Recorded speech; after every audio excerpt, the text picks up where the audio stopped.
Hey everyone! So this is a video about cultivating wood nettle. Wood nettle is Laportea canadensis. This is a wild North American plant that's pretty common throughout the entire eastern forests of North America here. And this is a video for if you already love wood nettle and have a relationship with it and want to try cultivating it, or if you're a person who likes working with plant fibers, who likes growing them or spinning them or dyeing with them, things like flax, this video is for you. So wood nettle typically in the wild grows in the woods. It likes the shade or partial shade, particularly wet areas in the woods, like along small streams, places that stay damp, along springs. So it's not really a plant most people think about cultivating or making a garden plant, and I certainly never did. It's not a plant that seems like it ever made its way into permaculture books and stuff like that, and I really don't understand why. I'm a big fan of cultivating wood nettle now myself.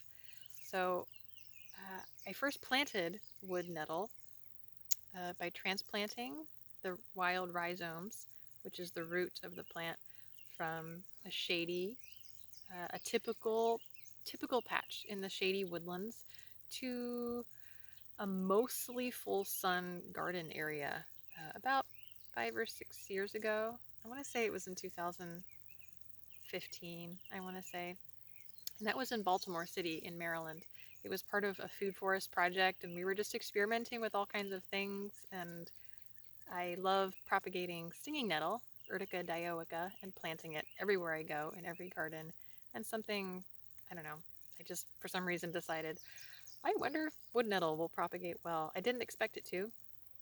Pretty much just ripped out a couple little teeny pathetic little rhizomes from a sandy river bottom area while I was picking nettles one day, and just stuck them in some kind of dark clayey soil in a nearly full sun area in a new garden that was actually right at the base of some black walnut stumps that were still alive. They were recently cut, and they were actively coppicing. They were actively sending up new shoots and very much alive. And that little garden patch of wood nettle became the most epic wood nettle patch I've ever known in my life. Within a year, I think, the shoots of the wood nettle were easily as thick as my pinky finger here, which is pretty fat for wood nettle. And they just kept getting thicker and more extraordinary.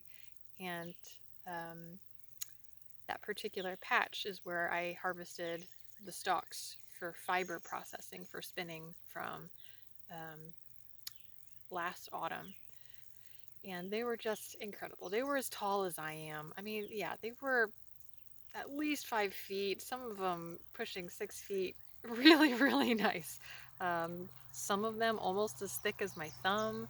So for spinning fiber, for working with fiber, epic. And much thicker stalks and taller stalks than you tend to ever find in the woods in the shade.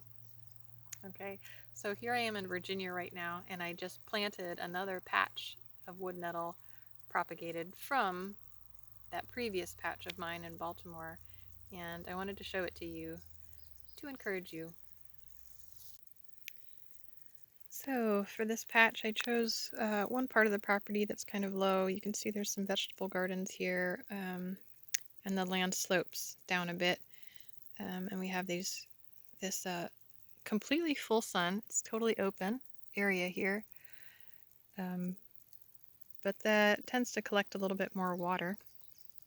And you can see I planted a very humble, tiny little patch of wood nettle here from starts that I made from that Baltimore patch. And I'm going to talk about how I did that at the end of the video. I'll attach that. But let's take a look-see. So I put these in maybe about a month ago. 3 weeks to a month ago. And it's now mid-July. So I put them in maybe mid-June. Here's the thing.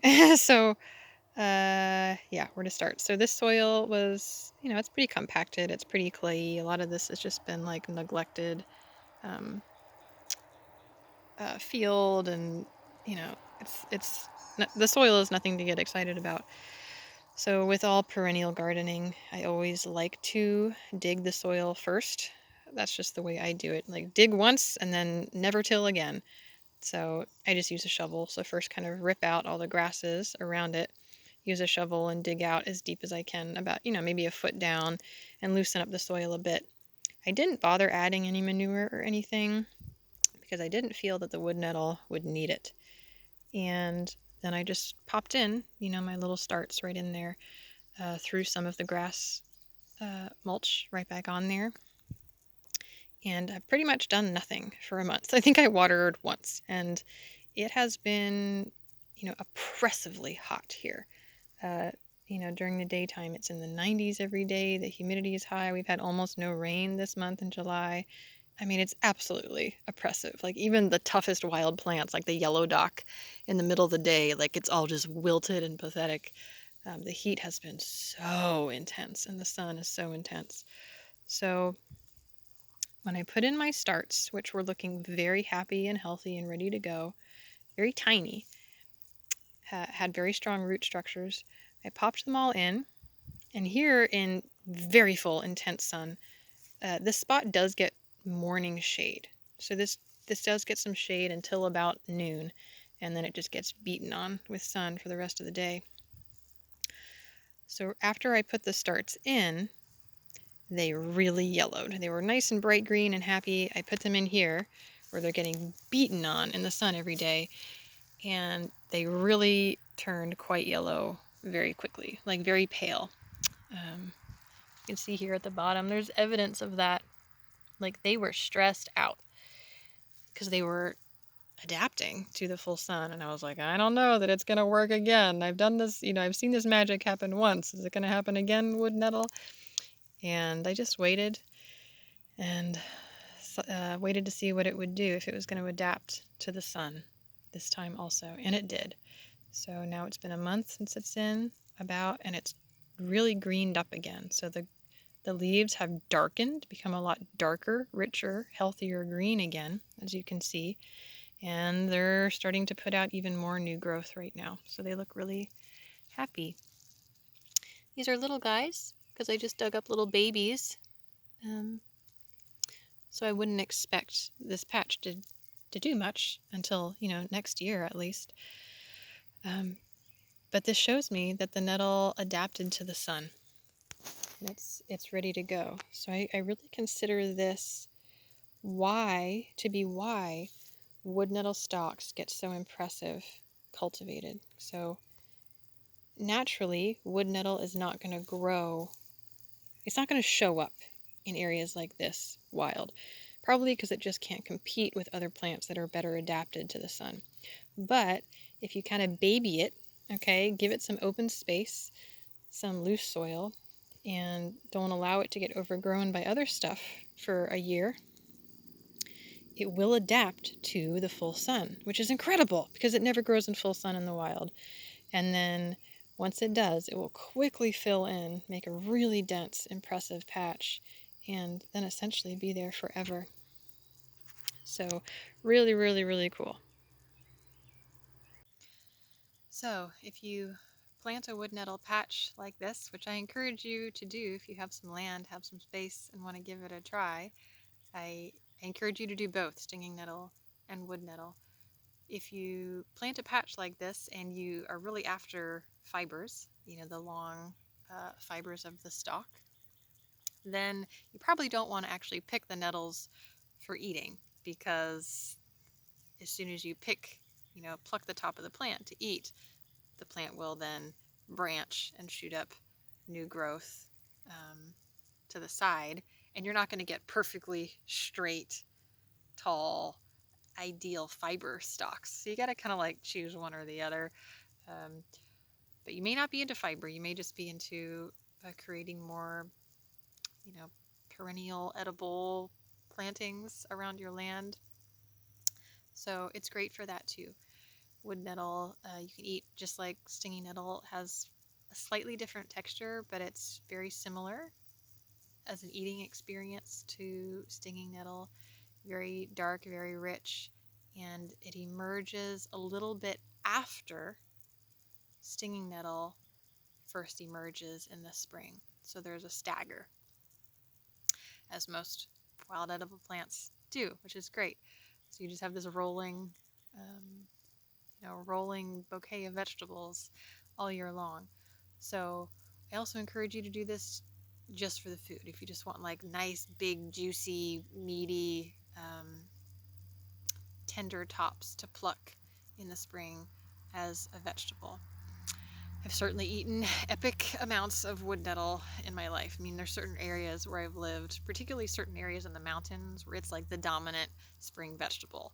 So like all up and down the mountain, all of us are just picking, bushels of wood nettle greens in the spring, and that's our main green for that time period. So it just depends where you are. It might be stinging nettle where you are or something else. So, and you can do a little bit of both. I've done both, like the Baltimore patch where it's like, oh, it's looking so good and juicy, I want to eat some, and I'll kind of like let the thickest stalks go. I won't touch them, but some of the side stalks I'll nip a little bit of for bringing back to the kitchen. Wood nettle fiber is similar to stinging nettle fiber, but I think it's even nicer. It tends to be softer right away, very soft, and wood nettle doesn't have the joints, the nodes that stinging nettle does. Stinging nettle has joints, botanically called nodes, evenly spaced all the way up the stalk. And if you process fibers, you have to break the stem and kind of remove the outer fibers away from those joints. And it's tricky because that's usually where the fiber wants to break or change directions. In short, it's a pain in the butt, those little joints. Wood nettle really doesn't have those, which makes it so much more beautiful to process, because wood nettle, when it really gets mature, it often won't. The majority of its leaves are bunched on the top third of the plant, similar to how dogbane will grow. And the joints that it does have at the top are much more minor. So you basically just have this huge long stalk without joints to work with. So amazing! It's extremely strong, similar to dogbane and stinging nettle. So excellent strength-wise for cordage and rope and things like that. But very, very soft. Once it's retted, you have to ret it, just like stinging nettle. But it's right off the bat, it's much softer than dogbane. It's really, really nice. It's pretty luxurious. It's a lot of fun to work with. So you can spin it. I've been doing a lot of spinning of it, and honestly, the sky is probably the limit. I think this is one of the most incredible fiber plants of North America. I think it's incredibly overlooked, both as a food and a fiber, and it's just incredible. So more on that, perhaps in a different video or something else. So I'm going to attach now a video of me this past spring actually creating the starts that I used to plant this bed right here. So we're gonna zoom back in time to the little patch in Baltimore City, Maryland, and I'm gonna show you just how I was digging up the little babies from the patch as it's spreading and expanding. I have not personally tried propagating wood nettle from cuttings, but it may do great because I always propagate stinging nettle from cuttings. It tends to work the best that way. So here's what I did. Bye-bye. So here's the patch. It's kind of a sunny day today, so it's hard to see color on the camera as well. It's actually really warm today, so the wood nettle is a little floppier than it ordinarily is on a shadier day. The leaves open very wide and they're very lush. But here's the wood nettle coming up right now. It is almost waist high on me, and it is about early mid-May right now. Covered in wonderful little stingers along the stalk there. And you can see that most of these bunches, I mean, honestly, guys, I think I just stuck in 3 teeny tiny rhizomes from wild wood nettle here, maybe 3 or 4, 6 years ago. And they have expanded to an enormous amount of clumps that just keeps spreading. So what I'm doing right now is, there's these big thick clumps. They have been spreading outwards, and now there's these kind of little tiny clumps further out from the patch. So those I'm going to dig and transplant. And I already dug one up. I just used my little simple digging stick. That's what I like to use for all digging. And this is very simple, where I really am just digging. And there is just a little guy. There is a little rhizome in there. I'm not going to take all the soil away from around the root because I don't want to shock it too much. But you can just barely see there's a little short rhizome right here. And a rhizome, think of ginger and turmeric. Those are rhizomes. They're like short roots. Technically, they're a modified stem. They're an underground, horizontally growing, modified stem that is a storage organ for the plant to store energy and water and nutrients, and then it grows little roots off of that. So pretty much any plant that has rhizomes, that grows in a rhizomatous manner, typically will transplant pretty well by digging up those rhizomes.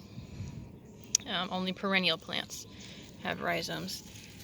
So that's all I'm going to do. I'm going to put that in a pot, and since I'm transplanting it, I'm probably going to clip the top leaves so the plant has less leaves to support. Since it's lost some roots, since I dug up some of the roots and it's lost some must have broken. If I cut off some of the leaves, the plant will have less leaves to maintain and it won't get as stressed out. That's what I'm going to do. Okay, so there's my little start that I made.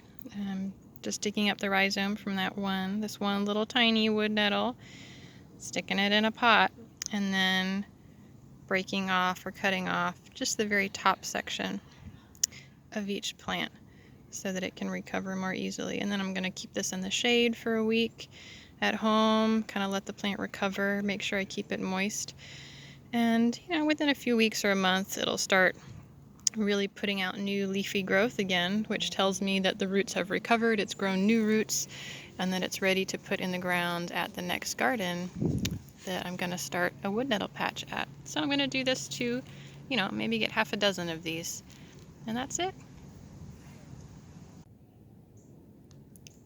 So here's a nice little look at one of the little plants that came up. The soil really came free, and you can see, so this is just a little guy. You can see that very tiny rhizome. You can see the root structure of this plant, just this very thin but swollen bit of root right here. And that's the rhizome, and that's the perennially enduring portion of this plant that endures over the winter and shoots back up shoots the next year. Gonna keep on digging. Hey everybody, so here's just my very tiny collection of starts I made. So these are just little guys, just the little rhizomes in there, and then I just nipped off the top of each stalk and put it in my greens bag, so I'll collect more greens and eat those for dinner. It's all tender good stuff. So why is wood nettle so amazing? I should mention why even bother propagating it? So wood nettle does grow wild extensively throughout the eastern forests of North America here. Far north, I don't find it like in the North Georgia mountains, but throughout the mid-Atlantic. I guess I first start seeing it in the North Carolina mountains, and then up here through the mid-Atlantic, all the way through the Northeast, all the way up to Vermont, etc. So it is abundant in the wild, but I think it's also worthy of being a garden plant. Because for one, it's incredibly nutritious, just like the European stinging nettle, Urtica dioica, and that you can, in the spring, nip off the top parts of these plants and cook it and eat it, just like stinging nettle, and they're delicious and nutritious. So for example, like on these pretty tall plants, I would just nip off, maybe that much of the plant to cook and eat.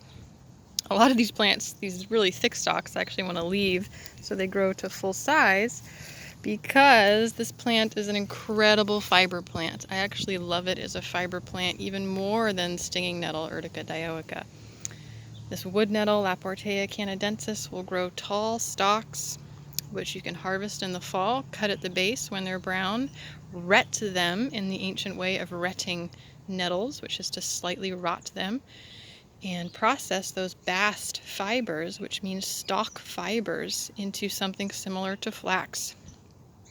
And they are fabulous. They're soft and extremely strong, and you can make clothing out of them, or string, or any number of amazing things. So if you enjoy growing cotton or flax in your garden or experimenting with fibers, gosh, wood nettle is so underappreciated as a fiber plant. So fiber, food, and medicine in the same way that stinging nettle is medicine. You know, you could harvest these for tea to save all year long as a nutritious tea. And you could urticate yourself, sting yourself in the same way as stinging nettle. So wood nettle, Laportea canadensis. I had no idea that this woodland plant would transplant and cultivate so well years ago, and I just learned by happenstance by doing it. And this patch is, there's these planted pawpaws in here, which are actually now getting pretty big. I think this patch was planted about 5 or 6 years ago, and it's a very happy little patch in here. The pawpaws and the wood nettle. So yay, yay, yay for wood nettle. So I'm going to plant these in a new garden, probably in a month or so.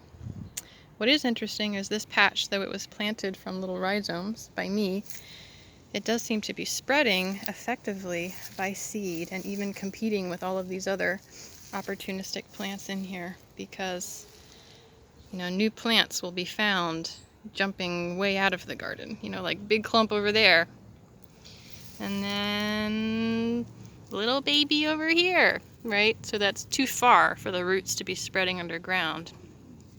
That means that the seed is dropping from those plants and effectively germinating and growing enough, able to compete enough with the chickweed and the cleavers that it is forming new little patches. So that's really cool, and those are the ones I'm digging up, the little babies.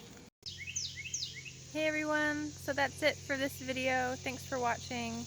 I hope it was helpful and inspiring. If you have questions, go ahead and let me know in the comments below. If you like these videos, if you want to help support me making these videos and articles and don't know already, please head on over to Patreon, which is patreon.com/stormsofdaylight, and you can become a supporter and also get some extra videos and content each month. Bye bye everyone.